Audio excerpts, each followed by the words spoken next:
Heyo guys! Welcome to my video on the new passive skill tree in Path of Exile. Today we're going to be talking about the new jewels that can be found throughout the tree, as well as the downside that has come with this new modification to primarily the center of the tree. For those of you who don't know, Path of Exile's skill tree has well over 1,000 different nodes that you can allocate as you level up in the game. This tree has changed multiple times since the game's release, but has generally stayed very similar to the original, with the exception of certain keystone movements and addition of the Scion class. This new rendition of the tree is no real exception to those changes, as there have been very few things that have been moved around, but there have been quite a few additions. Primarily, however, these additions are harmful to quite a few different traditional builds that reach across the tree. The new additions are obviously the jewel slots that you can find around the center of the tree, as well as a handful along the sides. These new jewel slots allow you to place jewels that you've found on your adventure, or purchased through trading, into your tree, giving you boosts such as stats and slightly adjusted mechanics. There is no doubt about it that jewels themselves are very strong. As such, it is best if they require investment to obtain. Okay? However, within the current tree, obtaining these jewels is just as punishing as not obtaining them. Each of the new jewel nodes has been equipped with a multitude of uninteresting dexterity, strength, and intelligence nodes leading up to them. Now you might be saying to yourself, but Fox, it's only 1 or 2 nodes. That's not a big deal. I imagine that everybody who types in my comment section is from the 1920s. But I'm here to tell you guys that it is a big deal.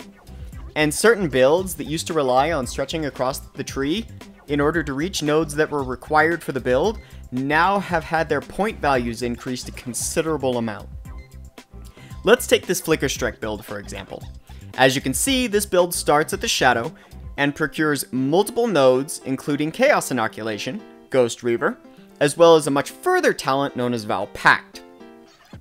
I've built this tree to look exceptionally, there we go, similar to the old one, and to prove that passing through the center of the tree is no longer a viable option with the current iteration. As you can see, this tree allocates 10 more points than its predecessor using the exact same path. Again, you're probably typing seriously in the comments, but Fox, why would you go the same route when it's obvious that certain pieces have been nerfed? To this I say this is a comparison of point value based on a minimally changed build that does not receive any bonuses beyond what the original build does. So, yes, you will have to adjust the build for this new tree, provided this goes through. But it is certainly not going to be optimized, nor is it going to be available to you prior to level 100. This is a full build. This build uses every available point, assuming that you took the correct options from the Act 2 bonuses, i.e. Health and Normal, Physical Damage and Cruel, Frenzy Charge, I suppose, or Power Charge if you wanted it, in Merciless. What is unfortunate about the new tree is not necessarily the addition of these new nodes to achieve the same thing, it's how these nodes are allocated. The vast majority of these nodes are superfluous points that are simply required to allocate more important pieces of the tree. For example, look through the center of the tree here, okay? There are 2 additional nodes per side that are allocated simply because you pass next to a jewel. You don't even spend the 3rd point required to pick up the jewel. You're simply passing by in an attempt to pick up a more important piece of the tree. You may be also suggesting that I go through the bottom of the duelist tree in order to acquire Vow Pact, but it's the same number of points to go up and over as it is straight through. Yes, you would gain a lot of bonuses by going through the bottom route, but this is not an optimization of the tree. This is simply showing you how many more points have been added that are base dexterity, strength, and intelligence nodes. All these nodes that pass next to a jewel require you to allocate these additional stats for simply going through the center of the tree. To be honest, there's no reason that this should even be a thing. Instead of punishing people for going through the center of the tree, or hell, even right next to a jewel, why not simply put a single point where the dual point circles are now?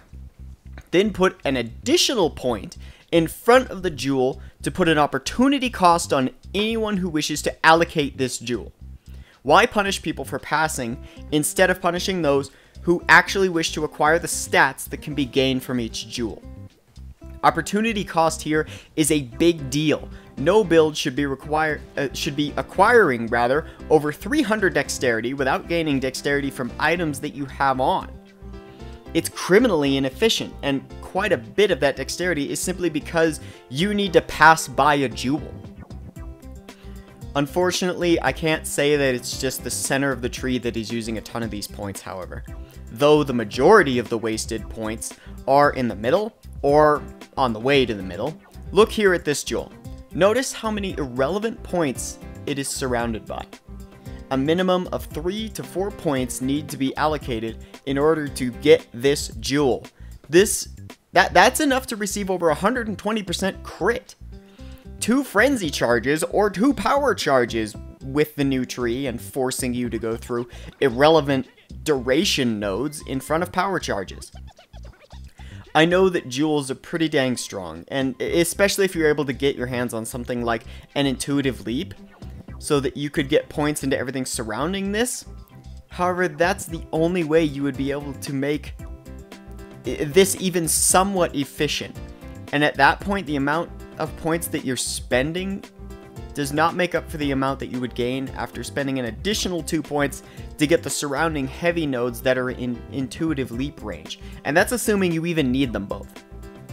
The Templar tree has the exact same thing as this side, although the 2 big nodes on the Templar tree are within intuitive leap range are much more desirable. If there was ever a place that could use that jewel, it is right there. But hold on for a second and look here at how many points you need to spend to get through irrelevant nodes to even get to that very cool Templar jewel, so that you can spend 2 more points allocating the out of reach parts. This is an awful lot of strength compared to what it used to be. GGG will really need to follow up on this by saying whether or not they intend to reduce the amount of extension you can do across the tree. Like, is this purposeful? If they intend on making jewels the more desirable trait than points that are very far across the tree, then this is either going to be the dawn of the Scion Age because they have outright the most jewels within range, reasonably, or people are going to stop making these super interesting, super niche builds. Granted, Flicker Strike on a shadow is not necessarily the most niche, but it proves the point. It's simply because it reaches across the tree and leads to an excessive amount of point allocation in dexterity, intelligence, and strength, and this will vary depending upon the build. My suggestion to GGG would be to reduce the points allocated for simply passing next to a jewel, and instead put that additional point in front of the jewel off to the side that you wish to obtain, giving you an opportunity cost of doing so. That way, if you decide you want the jewel because you feel you can make better use of that point through the stats gained in that ruby you found, at least you gave up a point or 2 to do so, which is totally acceptable.